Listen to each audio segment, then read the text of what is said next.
Welcome to this IELTS Listening Practice Test, brought to you by Spinta, your partner in English exam success. This test simulates the real IELTS listening experience with authentic question types, timing, and difficulty levels you'll encounter on exam day. You'll hear the audio only once, just like in the actual test, so stay focused and keep your pencil ready. Remember to read the questions carefully during the preparation time and transfer your answers accurately. This practice will help you build confidence, improve your listening skills, and familiarize yourself with the IELTS format. Part 1. Now look at Part 1. You will hear a man telephoning a theater to ask about its membership scheme. You will now have some time to look at the questions.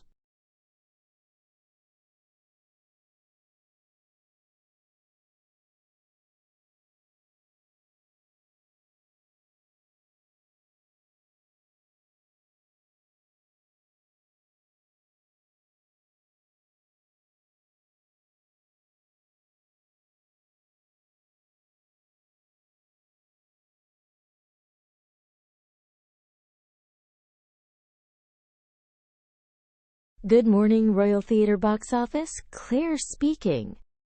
Hello. I'm calling to find out a little more about your membership scheme. I saw it mentioned on your website. Course. We have a couple of different levels. I can talk you through them. Can I take your name first? Yes, it's Arthur Hawkins. Hawkins.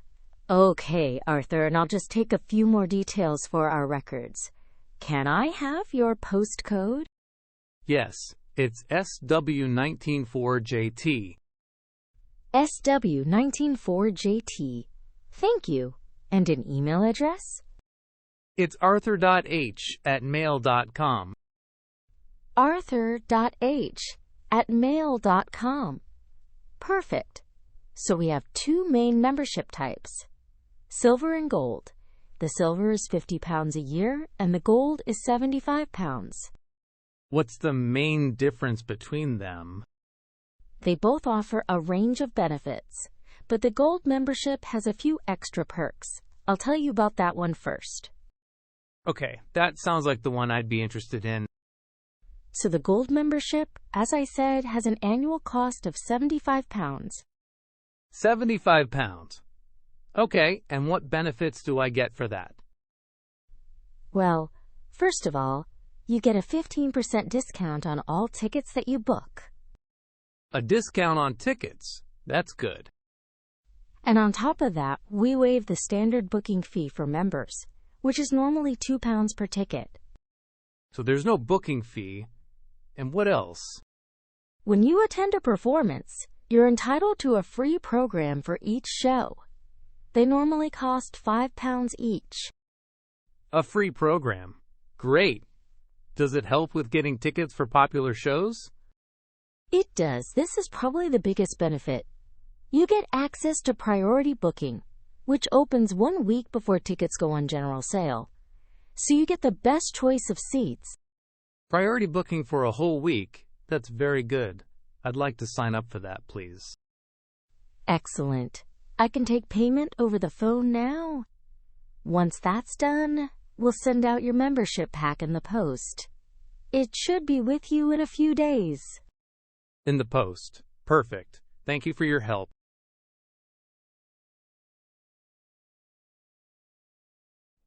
Part 2. Now look at Part 2. You will hear the manager of a new apartment building giving a welcome talk to new residents. You will now have some time to look at the questions.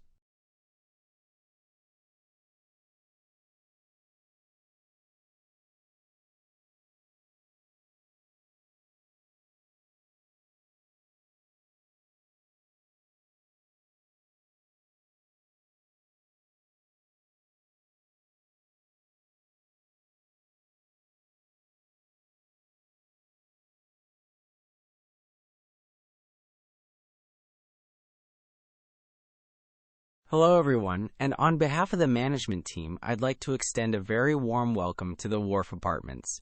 My name is David, and I'm your building manager. It's great to see so many new residents here today. The purpose of this short talk is just to familiarize you with the communal facilities and a few of our building's rules.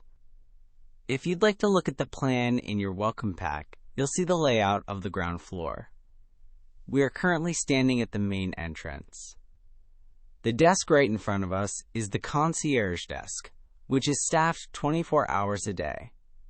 They are your first port of call for any general queries. To the left of the entrance, you'll see a small room. This is the post room, where your mail is sorted.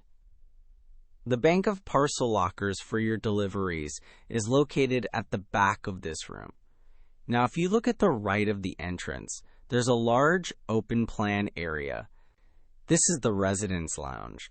The small, glass-walled room in the corner of the lounge is our bookable meeting room, which is ideal if you need a quiet space to work. The corridor behind the lounge leads to our wellness facilities. The first door on the right is the gym. The door on the left is the yoga studio, where we hold weekly classes. At the end of that corridor is the swimming pool. Finally, if you go past the lifts, you'll find the door to the underground car park entrance. Right next to that door is our recycling center for all your cardboard and glass. Now, a few other things. You should all download our Residence app.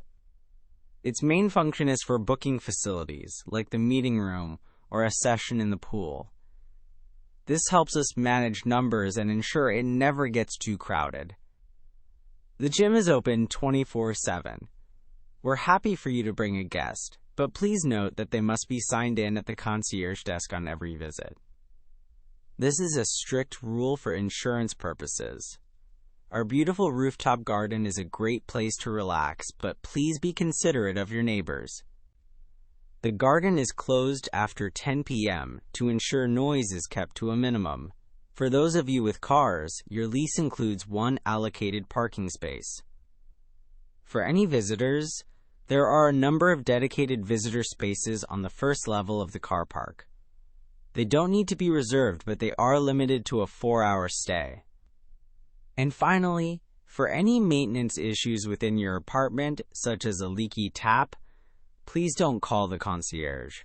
You need to log the issue using the Residence app. This sends a direct notification to our on-site maintenance team, who will then arrange a time to visit. Okay, that's all from me. Are there any questions?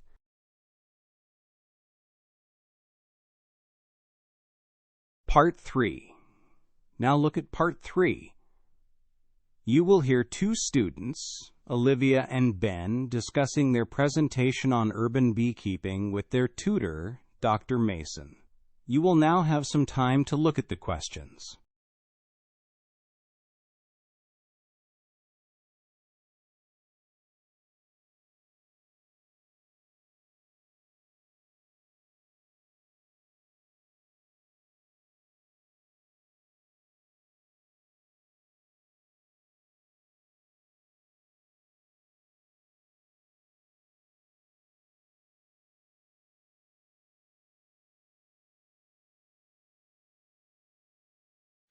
Okay, Olivia, Ben, your presentation plan on urban beekeeping. It's a great topic. What was your biggest challenge when you started? Definitely narrowing it down. Our initial topic was just bees, which was far too broad. Focusing on urban beekeeping made it much more manageable.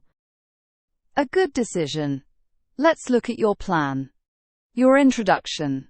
It's a bit vague. It needs to make the main argument clearer right from the start. What is the central point you want to make? A clearer argument. Okay. Then we have a section on bee biology. We thought we needed to explain the science. It's interesting, but you've included a lot of very technical terms. You need to simplify the language. Your audience are fellow students, not biologists. We'll simplify it. For the section on urban hives, we were going to talk about lots of different examples from around the world. That sounds a bit unfocused. I think it would be more effective to focus on a specific case study. Look at one successful project in one city.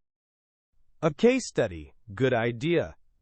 Then we have a section on honey production. We've just got a few bullet points with facts.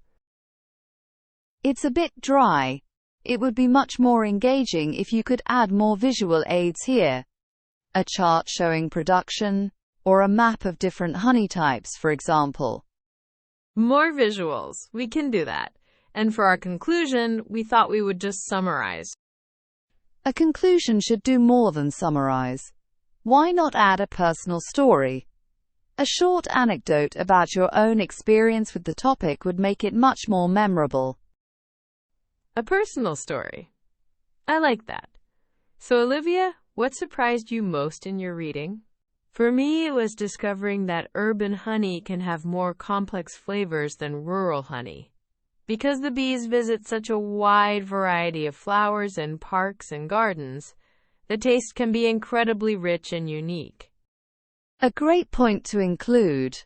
And you mentioned the need for a case study on urban hives. Yes, I think to make that section stronger, we should focus on a single project in London, like the one on the roof of the National Theatre. We can really go into detail on that. Excellent.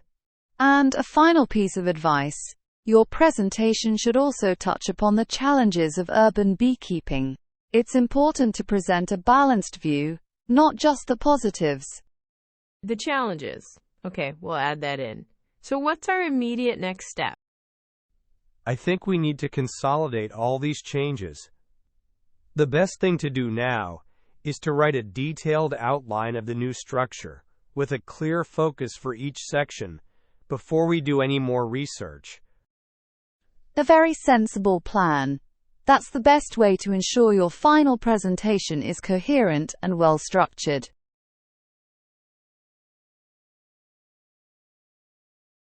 Part 4. Now look at Part 4. You will hear a lecture on the psychology of procrastination. You will now have some time to look at the questions.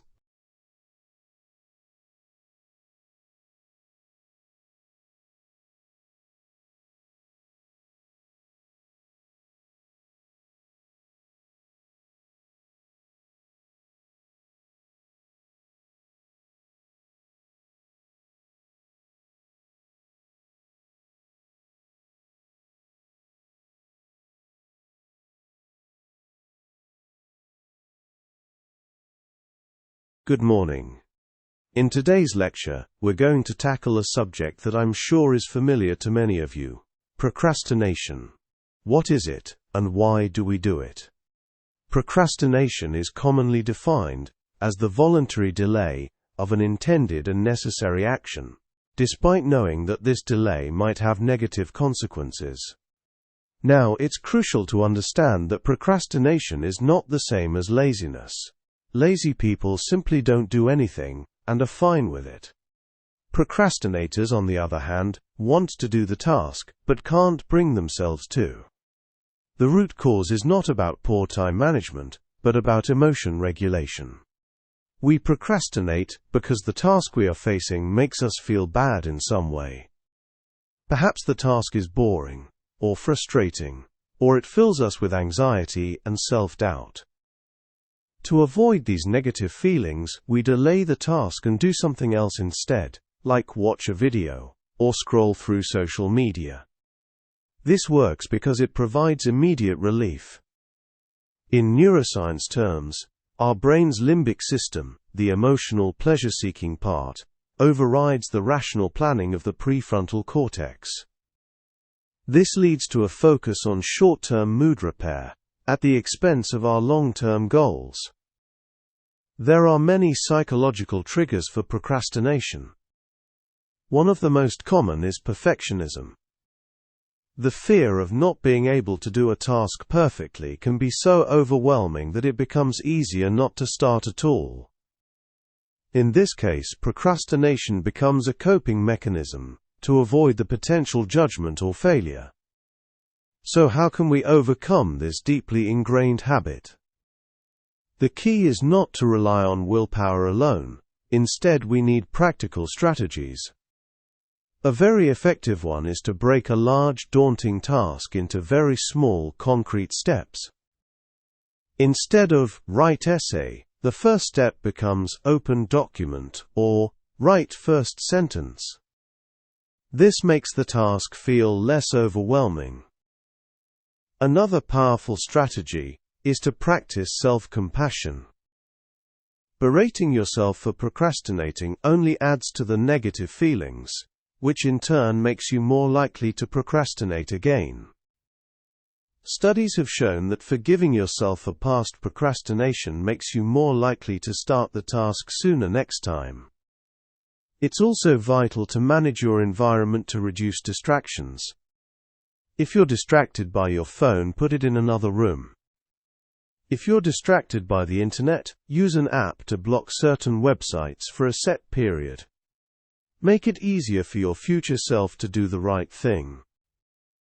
The ultimate goal is not to eliminate procrastination completely.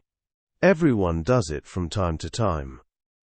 The goal is to understand why we do it, and to develop better coping strategies to manage it, so that we can get on with the things that truly matter to us.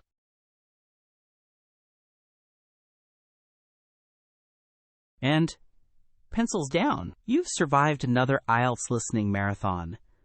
If your brain feels like it just ran a mental obstacle course, congratulations. That means you're doing it right. Want to torture yourself with more tests? We mean enhance your skills? Head to spinta.org, that's spinta.org, where we've got reading, writing, speaking practice, and vocabulary games that are actually fun. Yes, fun and IELTS in the same sentence. We're rebels like that. Thanks for listening with Spinta. Now go treat yourself to something nice. You've earned it. Spinta. Push forward. Achieve more.